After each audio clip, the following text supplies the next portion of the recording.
Hello friend, welcome to Samriddhi classes. Friends, आज के इस वीडियो में हम लोग देखेंगे फोर्थ साइड का एक अभी बचा हुआ पोर्शन है, रिमेनिंग पॉइंट है जो हम बात करेंगे यहाँ पे। ऐसी ड्रग जो क्या करती हैं, डायरेक्ट सोडियम चैनल पे बाइंड करती हैं। तो हम लोगों ने फोर्थ साइड डिस्कस किया हुआ था, जब हम लोगों ने डिस्कस किया था स्पाइरोनोलैक्टोन डिस्कस किया हुआ था। तो इसमें ये होता है कि जो सोडियम चैनल है उसको थ्रू क्या होता है कि आपके ल्यूमेन के थ्रू जो सोडियम चैनल है उसके थ्रू क्या होता है, सोडियम आयन का रीएब्जॉर्प्शन हो जाता है और पोटेशियम बाहर निकल जाता है। तो यहाँ पे अगर सोडियम का रीएब्जॉर्प्शन हो जा रहा है तो बॉडी में अल्टीमेटली सोडियम का कंसंट्रेशन क्या हो जाएगा, बढ़ जाएगा। तो हम लोग क्या करते हैं, ऐसी जो ड्रग यूज करते हैं, ट्राइप्टेरिन यूज करते हैं और अमीलोराइड यूज करते हैं, जो क्या करते हैं डायरेक्ट सोडियम चैनल को ब्लॉक कर देंगे। अब सोडियम चैनल को ब्लॉक कर देंगी तो सोडियम का रीएब्जॉर्प्शन नहीं होगा, पोटेशियम ल्यूमेन में नहीं जाएगा। तो अल्टीमेटली कहीं न कहीं क्या करती हैं ये ड्रग, पोटेशियम के कंसंट्रेशन को बढ़ा देती हैं। मीन्स पोटेशियम कंसंट्रेशन यहाँ पे बढ़ जाता है। अब अगर हम बात करें इस ड्रग का यूज के लिए, तो ये क्या है, ये ड्रग जो है आपकी, ये जो फ्यूरिसमाइड या थायजाइड है उनके सप्लीमेंट में, उनके सपोर्ट में इनको यूज किया जाता है। दूसरा ऐसा होता है कि जब कभी भी थायजाइड यूज कर रहे हैं, फ्यूरिसमाइड यूज कर रहे हैं, जब पोटेशियम का कंसंट्रेशन कम हो जाता है, बॉडी में पोटेशियम कंसंट्रेशन कम हो जाता है, तो पोटेशियम कंसंट्रेशन को बॉडी मेंटेन करने के लिए इस ड्रग का हम लोग यूज करते हैं, जो पोटेशियम कंसंट्रेशन को बॉडी में बढ़ा देता है। तो ये क्या है कि ये दो ड्रगें, ट्राइप्टेरिन की बात कर रहे हैं, अमीलोराइड की बात कर रहे हैं, ये दोनों ड्रगें क्या है, नॉन स्टेरॉयडल ड्रग हैं। नॉन स्टेरॉयडल ड्रग हैं। ये सोडियम अमीलोराइड सेंसिटिव सोडियम चैनल पे बाइंड करती हैं।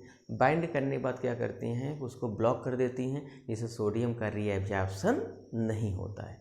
तो हम लोग यही ड्रग आज यहाँ पे देखेंगे।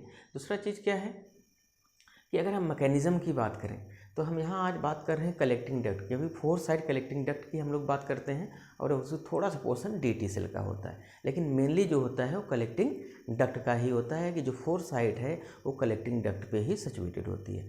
अब क्या है कि अगर हम मैकेनिज़्म की बात करें तो यहाँ मैकेनिज़्म देखिए, ये ल्यूमिनल साइड्स हैं, ये बेसोलैटरल साइड्स हैं। बेसोलैटरल साइड पे सोडियम पोटेशियम एटीपीएस पंप होता है। अब क्या है कि जब सोडियम पोटेशियम एटीपीएस पंप होता है, ये जब एक्टिवेट होता है तो क्या करता है कि ल्यूमिनल साइड से सोडियम को क्या करता है, रीएब्जॉर्ब कर लेता है। अब ल्यूमिनल साइड से सोडियम का रीएब्जॉर्प्शन हुआ तो बेसोलैटरल साइड आ गया। ये क्यों आ गया, क्योंकि सोडियम पोटेशियम एटीपीएस क्या होता है, एक्टिवेट हो जाता है। तो जब सोडियम का रीएब्जॉर्प्शन हो जाता है यहाँ पे सोडियम पोटेशियम एटीपीएस पंप के थ्रू, तो क्या करता है कि ल्यूमिनल मेम्ब्रेन को पार्शियली डीपोलराइज कर देता है। अब ल्यूमिनल मेम्ब्रेन को पार्शियली डीपोलराइज कर देता है तो यहाँ पे जो मेम्ब्रेन आपका क्रिएट होता है वो होता है -15 मिली वोल्ट। -15 मिली वोल्ट का यहाँ पे क्या होता है, एक आपका इलेक्ट्रोकेमिकल ग्रेडियंट जनरेट हो जाता है। अब यही जो -15 मिली वोल्ट का इलेक्ट्रोकेमिकल ग्रेडियंट है, यही क्या करता है कि सोडियम के अगेंस्ट में पोटेशियम के एक्सक्रीशन करने लगता है, पोटेशियम को एक्सक्रीट कर देता है। ये तो हो गया नॉर्मल फिनोमेना। हमें क्या करना है, देखिए कि ये आपका जो ल्यूमिनल साइड्स है, ये आपका जो सोडियम चैनल है, इसी को डायरेक्टली हम लोग क्या करते हैं, यहाँ पे अमीलोराइड से बाइंड कर देते हैं। अब अमीलोराइड क्या करता है, डायरेक्टली सोडियम चैनल को ब्लॉक कर देगा। अब सोडियम चैनल को जब ब्लॉक कर देगा, सोडियम का यहाँ पे रीएब्जॉर्प्शन नहीं होगा। इसका मतलब ऑटोमेटिकली सोडियम का कंसंट्रेशन बेसोलैटरल साइड में कम हो जाएगा, पोटेशियम बाहर नहीं जाएगा, तो पोटेशियम का कंसंट्रेशन यहाँ पे बढ़ जाएगा। इसीलिए फोर्थ साइड को पोटेशियम स्पेयरिंग डायरेक्टिव्स बोलते हैं, जहाँ पे पोटेशियम का कंसंट्रेशन ज़्यादा होता है। इनडायरेक्टली पोटेशियम को ये कंजर्व करती हैं, पोटेशियम कंसंट्रेशन को बढ़ा देती हैं, पोटेशियम कंसंट्रेशन को रिस्टोर कर देती है। तो हमने इसीलिए बताया कि जब पोटेशियम कंसंट्रेशन कम होता है उसको क्या करती हैं, उसके कंसंट्रेशन बढ़ाने के लिए इसको यूज किया जाता है। ये तो हो गई इसकी मैकेनिज्म। किसकी हो गई ये, ट्राइप्टेरिन और अमीलोराइड, जो डायरेक्टली सोडियम चैनल पे बाइंड करते हैं। अब एक ड्रग आती है मैनिटॉल। मैनिटॉल क्या है कि अगर हम बात करें मैनिटॉल की, तो फार्माकोलॉजिकली इनर्ट सब्सटेंस है, फार्माकोलॉजिकली इनर्ट सब्सटेंस है। उसके बाद क्या होता है, non electrolyte, low molecular weight होता है, low molecular weight, non electrolyte. दूसरा क्या करता है कि ये ऑस्मोलैरिटी जो है वो प्लाज्मा की ऑस्मोलैरिटी और आपका ट्यूबुलर फ्लूइड और आपकी प्लाज्मा की ऑस्मोलैरिटी को बढ़ा देता है। इनका काम बस यही है कि जो प्लाज्मा या आपका ट्यूबुलर फ्लूइड है उनकी ऑस्मोलैरिटी को बढ़ा देते हैं। ये बढ़ाते कैसे हैं? ये देखिए क्या करते हैं कि ट्यूबुलर, देखिए ये आपका एक्सपैंड एक्स्ट्रा सेलुलर फ्लूइड क्या करते हैं, ये एक्स्ट्रा सेलुलर वॉल्यूम को एक्सपैंड कर देते हैं। जब एक्सपैंड कर देते हैं तो वहाँ पे GFR ग्लोमेरुलर फिल्ट्रेशन रेट बढ़ जाता है। जब ये GFR बढ़ जाता है तो क्या करता है कि रेनिन के रिलीज को कम कर देता है। क्या करेगा? रेनिन के रिलीज को कम कर देगा। पहला पॉइंट देखिए। दूसरा क्या है कि इंक्रीज रीनल ब्लड फ्लो। दूसरा पॉइंट इसका है कि ये रीनल ब्लड फ्लो को बढ़ा देता है। और कहाँ पे बढ़ाता है? ये एक्चुअली में बढ़ाता है मिडुला पोर्शन में। मिडुला पोर्शन में रीनल ब्लड फ्लो को बढ़ा देता है। तो उससे क्या होता है कि रीनल जब भी क्या होगा, ब्लड फ्लो बढ़ेगा मिडुला पोर्शन में, तो ये अल्टीमेटली इनडायरेक्टली क्या करता है कि सोडियम साल्ट के रीएब्जॉर्प्शन को इनहिबिट कर देता है। अब हमें यही चाहिए, हमारा मेन जो एम है वो है कहें कि इसी तरह भी जिस मैकेनिज्म को हम यूज कर रहे हैं उस मैकेनिज्म का मेन एम यही है कि हमें बॉडी में सोडियम साल्ट के कंसंट्रेशन को कम करना है।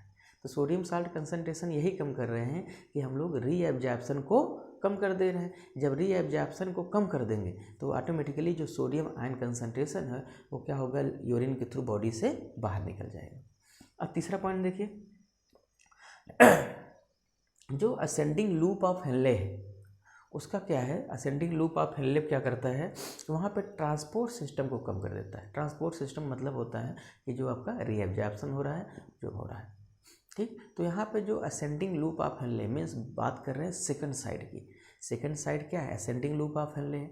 तो अगर हम बात कर रहे हैं असेंडिंग लूप ऑफ हेनले की तो वहाँ पे ट्रांसपोर्ट सिस्टम को कम कर देता है।